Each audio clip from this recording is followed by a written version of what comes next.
For those that don't know me, my name's John Brewer, and it's my pleasure and privilege to be introducing this afternoon's session, which is the first one that we've ever done, the Ideas Exchange, here at the Exchange. And before I go any further, I'm sure you'd all like to join with me in thanking and congratulating Cindy, I don't know where she is, Cindy Croucher-Wright, and her team for all the hard work, she's at the back, in coming up with the idea, in getting everybody together. I've worked with Cindy before, and I know how good she is at cajoling people into doing things, and I had a phone call from her on Thursday saying, would you mind doing a last-minute presentation for us? So I'm tagged on at the end of the programme today.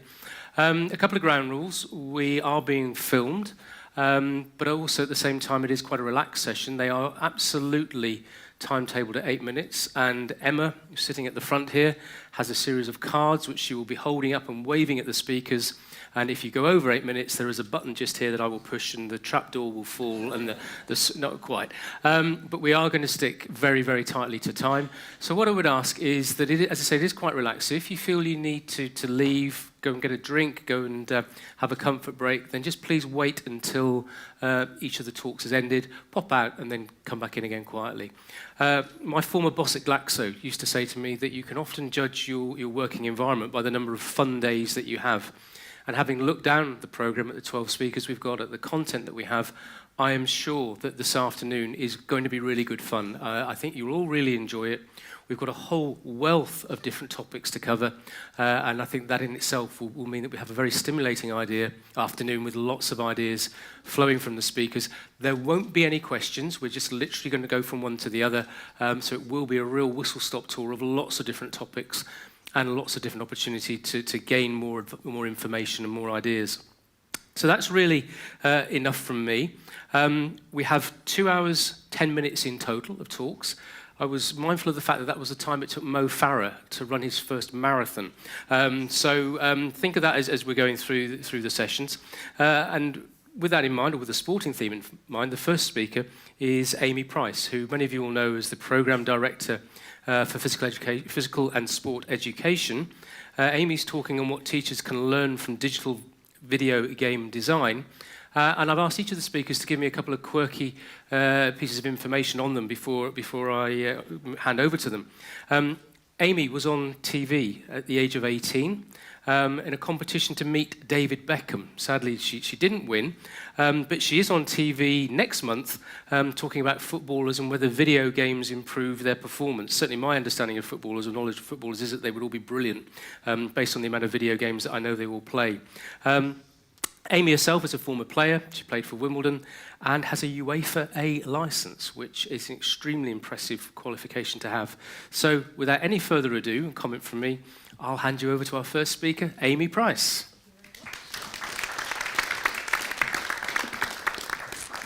Good afternoon, everybody. Thank you for having me here today. As John said, I'm going to be talking about video game design and how us as teachers or coaches working in education might be able to learn from the ways in which video games are designed to enhance both learning and performance of the young people that we work with. So, the reason why I started to think about this concept of video game design a good few years ago was due to the fact I was noticing how long I was spending using my mobile phone. And you'll know if you've got an iPhone that they do reports now on your screen time. And I was really, really alarmed when I got my software update a couple of months ago to see how much time I was actually spending looking at my screen.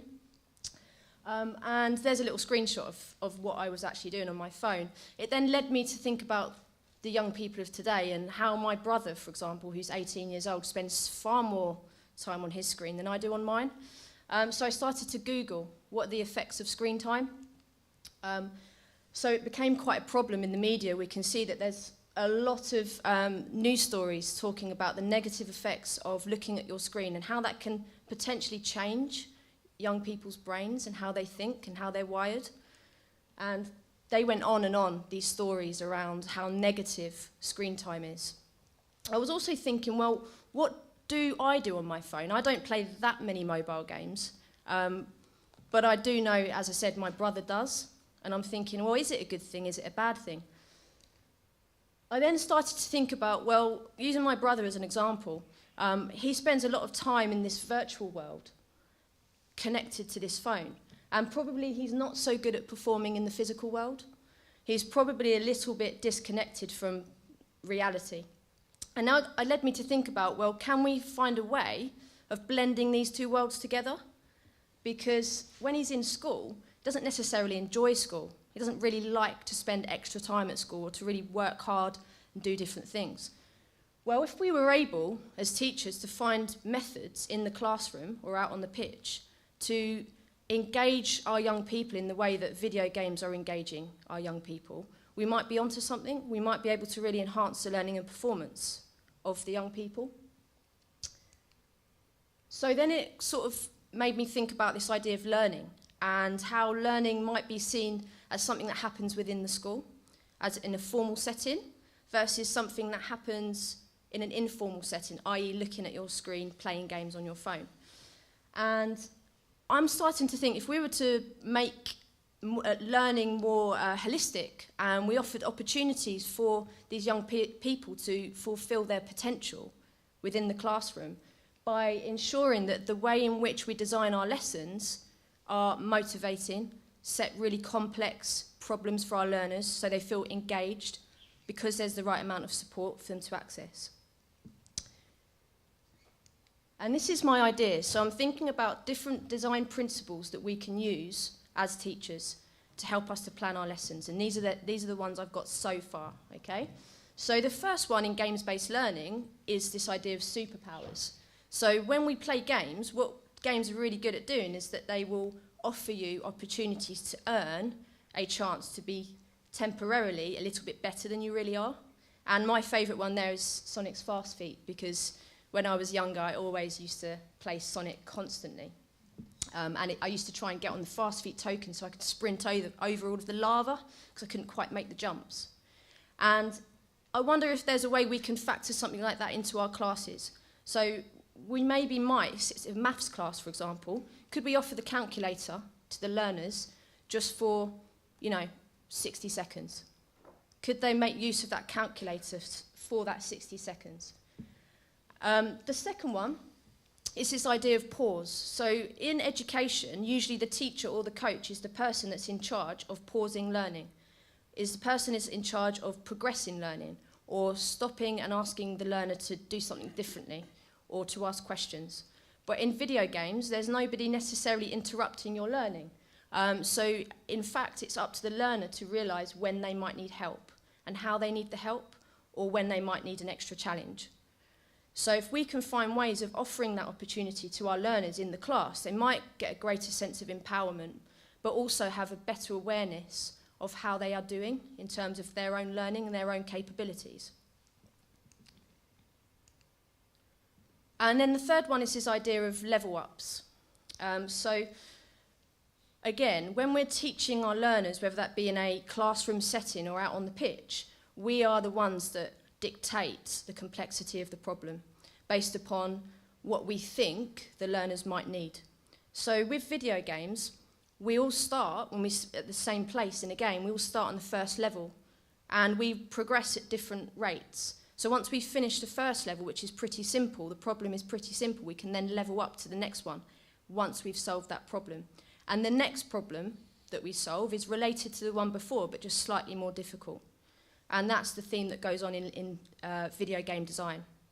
So what you'll have there, as a teacher or as a coach, is a group of people working at their own speed towards the same goal. And actually, you might get from the learners there a greater sense of problem-solving abilities, because the problem they learnt before actually relates to the next problem, and then they're more motivated to get to the next level. The fourth one is this idea of missions. So in traditional education, we're taught to set outcomes for our learners. So at today's lesson, we're going to try and achieve this, this, and this, and they're usually quite prescribed. In video games, you'll set a narrative at the start of the game. So anyone who's ever played Super Mario, where you have the princess in the castle that you need to try and save, that's the narrative behind the game. And the mission is to try and save her, but there's lots of barriers in your way, lots of problems that you need to overcome.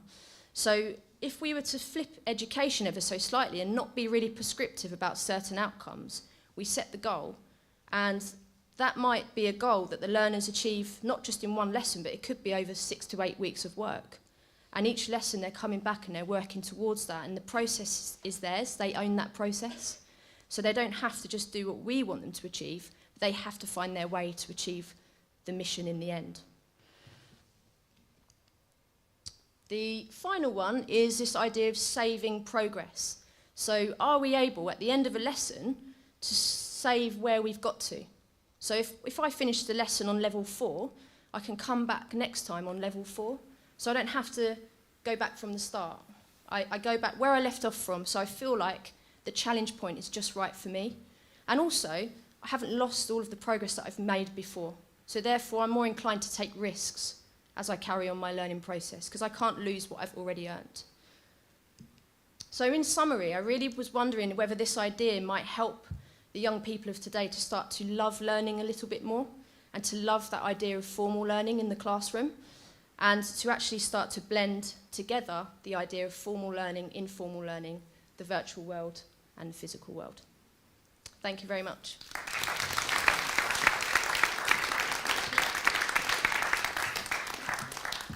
Amy, fantastic. A really great opening to this afternoon. It's really some stimulating thinking and ideas that I think you've come up with. So well done. Congratulations. Absolutely excellent.